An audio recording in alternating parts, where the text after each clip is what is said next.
Colossenses, capítulo 1, versículo 23.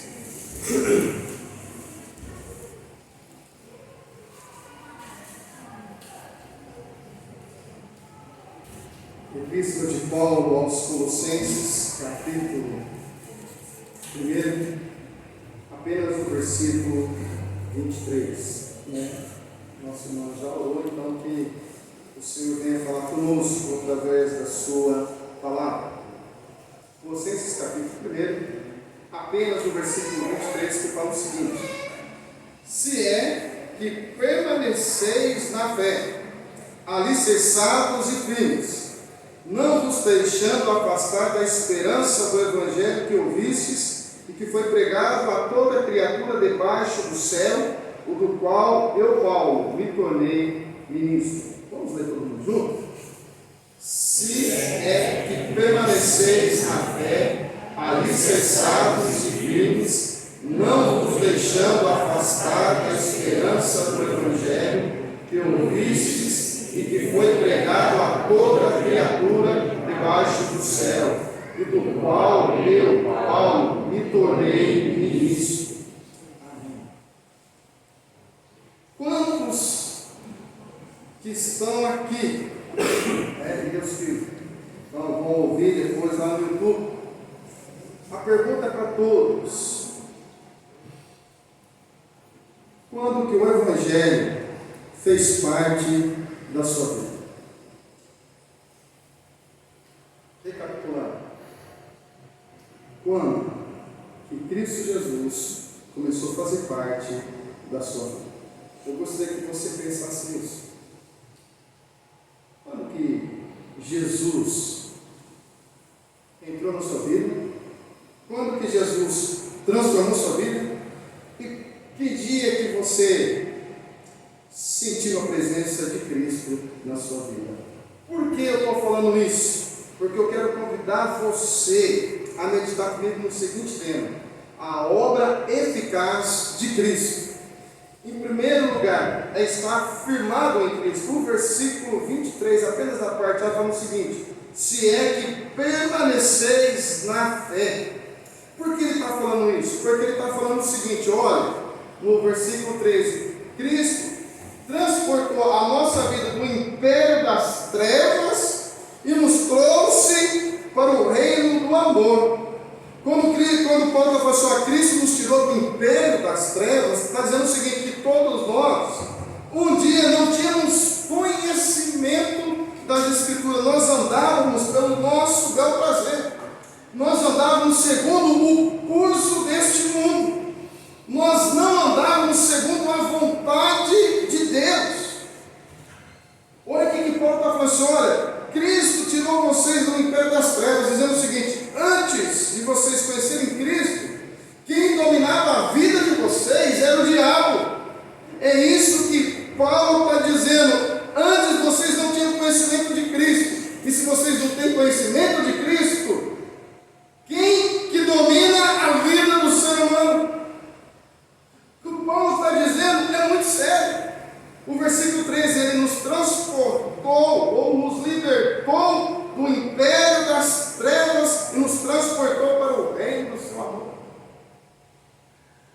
Quem não tem Cristo, quando a vida não é guiada por Cristo, nós estamos propensos a seguir e fazer a vontade do diabo. E isso é um fato. Não tem como nós contestarmos contra isso. Por quê? Porque quando nós não temos Cristo, nós somos enganados. E aí o que acontece? Nós achamos que estamos fazendo certo. E eu quero dizer para você que o inferno está cheio de pessoas com boas intenções. Porque é isso que Paulo está falando. Olha bem, quando nós temos um contato com as Escrituras, aí nós vamos aprender que Cristo, Ele abre a nossa mente e dá entendimento e clareza das Escrituras. Quando nós compreendemos que Cristo nos libertou do império das trevas e transportou para o reino do seu amor, aí nós começamos a compreender o seguinte: que quem tem Cristo tem uma luta interna para permanecer firmado na fé em Cristo. Por quê? Olha bem, você pode falar assim, nossa, mas eu já tive encontro com Cristo, a minha vida foi transformada. Então você vai ter uma luta, sabe qual é a sua luta? Você vai ter uma luta de orar. Você vai ter uma guerra, por quê? Porque o seu desejo não vai ser para orar. Você vai ter uma guerra interior de ser soberbo. Por quê? Porque você acha que você já conhece de tudo. Imagine só, as pessoas falam que tem Cristo, mas na realidade ainda não compreendeu o que Paulo está falando. Por que eu estou falando isso? Porque os crentes de Colossos estavam passando por momentos terríveis. Eles achavam que o Evangelho não era tão suficiente assim, que eles precisavam fazer algo a mais. Espera aí, o que eles estão falando, o que as outras pessoas estão falando, eu acho que é assim, eu acho que assim está certo. Não, eu acho que o que os apóstolos falaram não é bem desse jeito. E é por isso que Paulo começa a falar, espera aí gente, vocês foram libertos do império das trevas, agora vocês não podem mais voltar para a prática que vocês tinham antes. E é por isso que lá no capítulo 3, no capítulo 4, ele vai discorrer sobre isso. Espera aí gente, vocês que têm Cristo, vocês não podem mais voltar à velha prática. E é por isso que o crente, o cristão, o discípulo de Cristo tem um confronto e uma luta tremenda de estar junto com os irmãos na casa do Pai. Por isso que os irmãos têm tanta dificuldade de aceitar o outro. Quando Paulo fala só, você tem que suportar o irmão. Por quê? Porque os crentes de Colossos não suportavam uns aos outros. Olha só o que Paulo está mostrando para eles. Se vocês de fato permanecem na fé e se vocês estão alicerçados na palavra, irmãos, olha como que isso é sério. E aí nós temos que compreender o seguinte: será que eu estou liberto do império das trevas? Será que eu já fui liberto das algemas que o mundo me prende? Será que Cristo já trabalhou no meu coração e na minha vida? Será que eu já tenho o conhecimento da palavra? Quem aqui quer ser sábio? Todo mundo quer ser sábio. Mas para você ser sábio, você tem que temer a Deus. Você precisa temer a Deus para você ser sábio. Então, se eu preciso temer a Deus, se agora eu compreendo que estou com Cristo, então eu tenho que permanecer na fé, diante das lutas. Irmãos, todo mundo aqui passa por lutas e dificuldades. Todo mundo passa. Todo mundo. É por isso que os coaches, eles fazem sucesso no ano de 2023. Por quê? Porque as pessoas estão carentes em todas as áreas. E o que vai fortalecer a sua vida diante dos seus sofrimentos, diante das suas aflições, é Cristo Jesus e diante do seu Pai. Não tem como. Você pode procurar estar bem ouvindo uma música. Sabe que música afeta o nosso emocional, não é isso? Música afeta. Mas ela afeta por momentos, por 5, 10 minutos, meia hora. Ela não transforma a vida. Ela deixa você num estado mais deprimido, né? Dependendo. Mas ela não transforma a sua vida. Você pode ouvir palavras motivacionais. Você pode até ficar alegre por alguns dias, mas ela não vai restaurar a sua vida. O que pode transformar a sua vida é você firmar a sua vida na palavra de Deus. E é por isso que Paulo está falando para a igreja de Colossos: vocês precisam, se de fato Cristo libertou vocês têm que estar firmes e alicerçados na palavra dele. E é por isso que todo crente tem dificuldade em ler a Bíblia. Eu quero dizer para você que você não está sozinho em dificuldade de ler a Bíblia. Por quê? Porque os cristãos têm dificuldade em ler a Bíblia. Por quê? Porque é uma guerra, porque o inimigo não quer que você seja liberto Porque a palavra de Deus fala o seguinte: se Cristo libertar, quem vai estar livre? Quem? Se Cristo libertar, verdadeiramente sereis livres. Então, a partir do momento que eu conheço Cristo através da palavra, eu começo a ser livre das algemas que me prendem, das algemas que tampam a minha visão. Irmãos, quando eu começo a compreender que se eu mergulhar nas Escrituras, se eu compreender Cristo nas Escrituras, eu vou ser a pessoa mais sábia desse mundo, porque eu vou aprender a temer a Deus. Não porque a igreja proíbe, a igreja não porque nossa, o pastor, olha o presbítero, olha é fulano, olha o líder disso, não. É porque Cristo faz parte da sua vida, você não quer deixar Cristo triste. Então você vai fazer para a glória de Deus. E é por isso que Paulo fala: vocês precisam, se é que vocês permanecem na fé, então vocês têm que estar alicerçados e firmados na palavra de Deus. Por isso que o cristão tem que lutar primeiramente interior, tem que lutar dentro dele. Você precisa travar uma guerra dentro de você para ler a Bíblia. Desse lado aqui.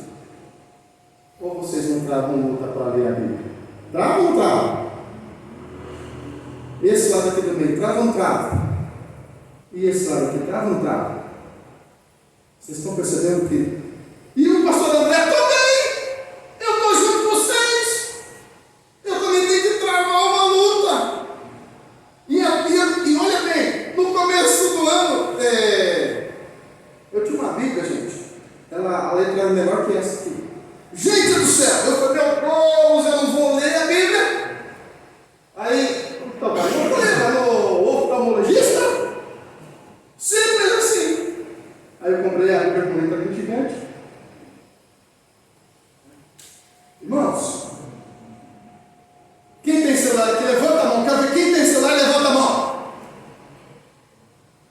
Você também, bebê? Você também? Todo mundo tem celular, não tem? Gente, aí o que acontece? A gente... Quem tem WhatsApp, levanta a mão. Todo mundo tem WhatsApp. Irmãos, então, não tem costume de olhar no WhatsApp, não tem? Eu não tenho? Tem. Mas tem até aqui, junta diaconal. Paz de joelho. Olha que essa paz de joelho.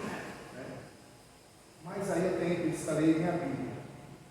Minha Bíblia no celular. Por quê? Espera aí. Essa ferramenta aqui, ela tem que ser bênção ou maldição? Ela tem que ser bênção. Tem ou não tem? Tem que ser bênção. Aí o que eu fiz? Instalei a Bíblia no celular. Por quê? Porque quando dá aquele desejo de eu ficar no Facebook, que é o suportou? Brincadeira. E eu tenho que pegar no seu pé, não pode deixar. Pai, né? O que o pai postou? Há uma guerra. O WhatsApp. O que o Alexandre mandou aqui para mim? O que o presbítero Cláudio mandou? Aí eu vou ler a Bíblia. Aí eu leio. Eu uso a tecnologia para a glória de Deus. Mas que dá vontade de eu ficar mais tempo no zap, né? Mas aí eu usei do quê? Peraí, eu tenho luta como vocês, de ler a Bíblia. Pastor, mano, eu leio a Bíblia para meditar. Eu leio a Bíblia para preparar sermão. Mas eu tenho que ler a Bíblia para me alimentar. E qual que é o caso? Já que eu estou com luta para pegar a Bíblia, então está no celular que eu faço. Estratégias. Irmãos, eu estou falando assim, estratégias por quê? Porque o cristão tem dificuldade de ler a Bíblia. Então, se você tem uma ferramenta que está pertinho de você, está sempre no bolso, então, o que você vai fazer? Para a glória de Deus, você está com a Bíblia no seu celular. E quando aquela vontade de você ficar meia hora no WhatsApp, fica 15 e 15 lendo a Bíblia. simplesmente tem a Bíblia falada. Aí que coisa boa, você não precisa ler. Irmãos, leiam a Bíblia. Por quê? Porque a Bíblia vai fortalecer a sua vida. Como? Se você tem dificuldade de ler a Bíblia, de pegar de ler, então usa o celular. Não é desculpa para nós não lermos a Bíblia. Sabe por quê, gente? Porque nós vamos ter mil desculpas. Olha, o dia foi corrido. Nossa, eu trabalhei demais, eu fiz isso, fiz aquilo, outro foi corrido demais. Mas você vai parar para pensar que nesse tempo corrido todo, você tem tempo de olhar na televisão. Você tem tempo de fazer muita coisa. É porque há uma guerra. Há uma guerra espiritual. O capeta não quer que você leia a Bíblia. O diabo não quer que você leia a Bíblia. Porque se você ler a Bíblia, você vai se alimentar. E se você ler a Bíblia, você vai ser curado. Se você ler a Bíblia, Deus vai te libertar. É por isso que o diabo não quer que você leia a Bíblia. Por isso que há uma guerra do cristão em ler a palavra de Deus, porque a palavra de Deus vai te dar a vitória. Não é campanhas de oração que vai dar vitória. 7 semanas de oração. Vamos lá em volta da igreja. Olha, você vai levantar de manhã, você vai jejuar. 7 dias de campanha. Irmãos, isso não traz vitória para a sua vida. Sabe o que acontece? Essas coisas afastam você de Deus. Sabe por quê? Porque a maioria não recebe bênção. E aí vai se afastando de Deus. Deus não me ouve. Eu orei, eu jejuei, fiz campanha de tudo que é jeito. Mas Deus não ouve minha oração. E as pessoas começam a se afastar. Quando as pessoas leem a Bíblia, quando Deus fala com a pessoa através da Bíblia, a pessoa é liberta. Por isso a palavra de Deus, ela transforma. Por isso que Paulo está falando, se é que vocês permaneçam na fé, vocês têm que estar necessários de verdade. Não vos deixando afastar da esperança do Evangelho. Segundo tópico, no versículo 23, parte B. E não vos deixando de afastar da esperança do Evangelho. Por quê? Porque a palavra de Deus fala o seguinte: a esperança que se adia adoece o coração. Você já parou para pensar que quando você tem uma esperança de você alcançar algo e aquela esperança não é alcançada, adoece o coração? Você sabia que você fica doente, o seu coração adoece porque você quer tanto alguma coisa e aquilo não se realiza, você fica doente. A palavra de Deus já fala isso.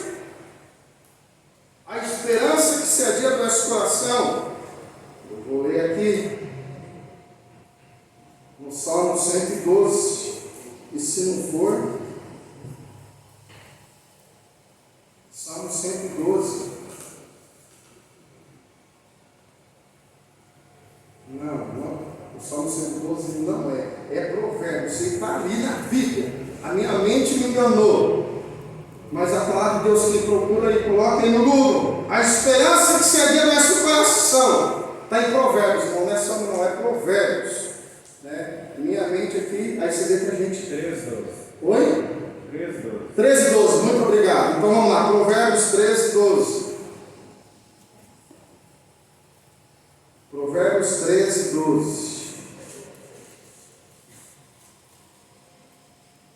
Olha o que está falando. A esperança que se adia, o que faz com o coração? Adoeceu o coração. Vocês estão percebendo que há muito cristão com o coração doente? E aí culpa Deus. Irmãos, você tem uma esperança e aquilo não se realiza. O crente fica doente. Por quê? Porque a sua esperança ainda não se cumpriu. Não chegou o tempo. Ainda não é a hora. Mas olha o que a palavra de Deus fala. A esperança que se adia faz adoecer o coração. E é por isso que o crente, tem crente que fica adoecido. E aí, por quê? Olha, eu queria tanto isso. Eu queria tanto isso e não se cumpre.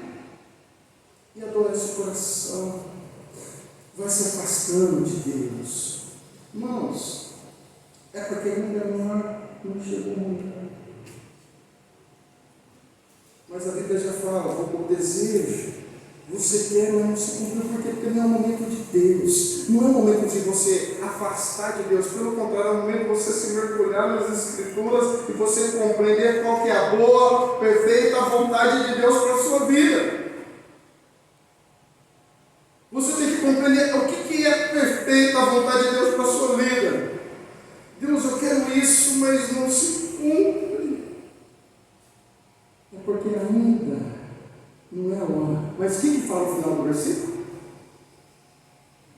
Pode ler qual que fala no final do versículo? A esperança que se adia faz adoecer o coração, mas o desejo cumprido é hábito de vida. Vocês estão percebendo que quando se cumprir, vai ser festa. Quando se cumprir, é júbilo diante de Deus. Por quê? Porque se cumpriu. Aquilo que você tanto queria vai se cumprir no tempo de Deus.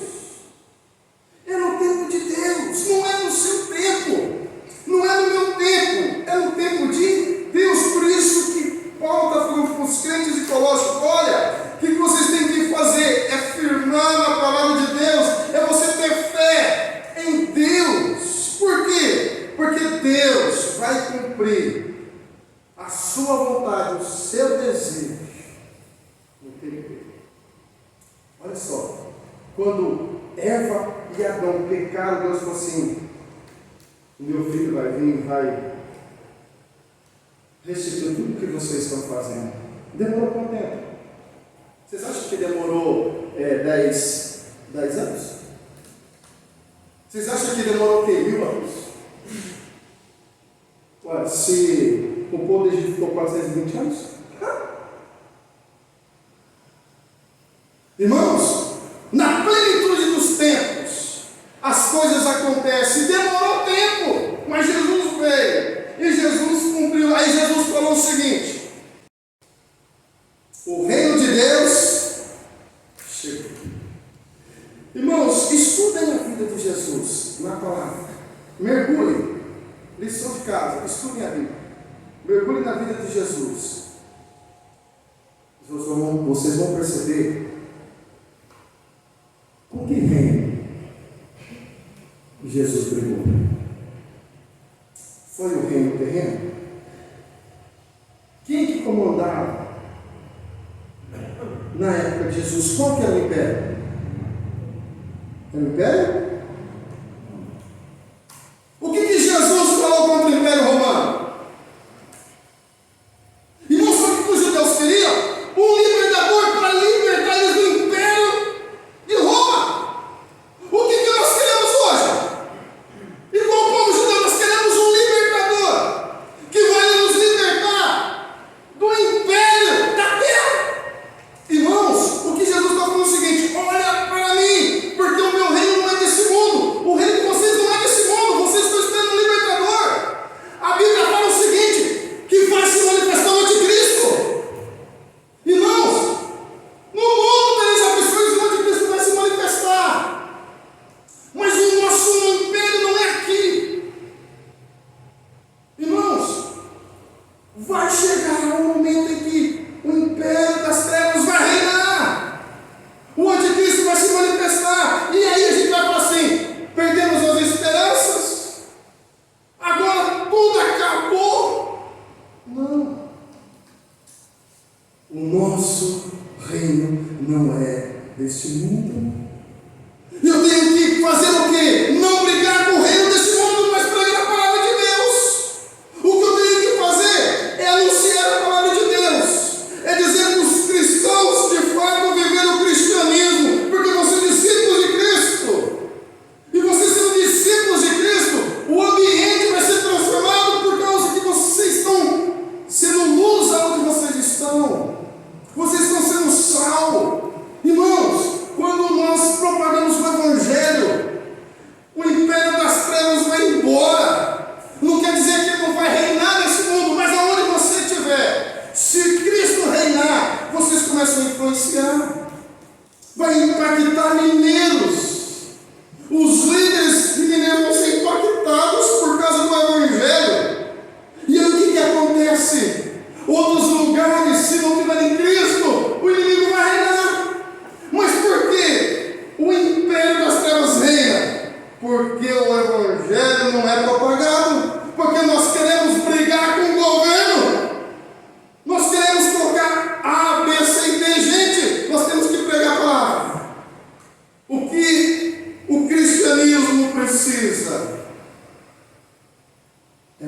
na prática. Nós praticarmos o cristianismo. E se nós praticarmos o cristianismo, o reino de Deus chegou a este lugar. Irmãos, não importa quem está no poder. Por quê? Porque crucificaram Cristo. Olha a vida dos discípulos.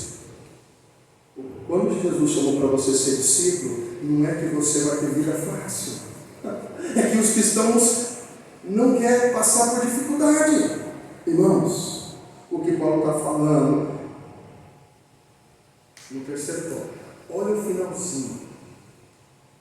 Olha o finalzinho. E que foi pregado a toda criatura debaixo do céu, o do qual eu, Paulo, me tornei o quê? Ministro. Em outra tradução tem o que aí?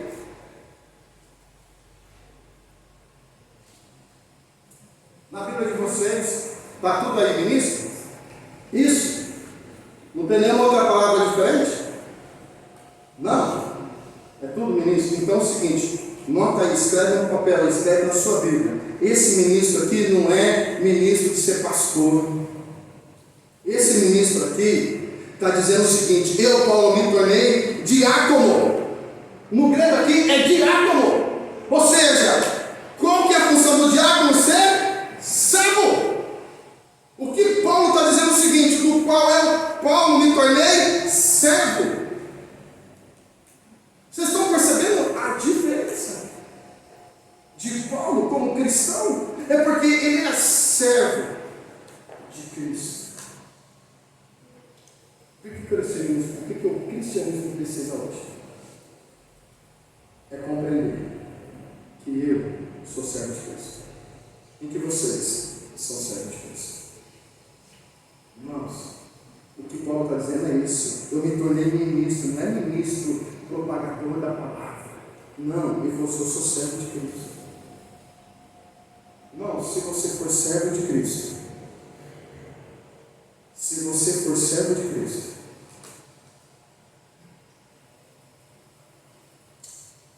você quer ser usado pelo Espírito Santo? Se você quer ser servo de Cristo, olha para a palavra. Como os discípulos morreram.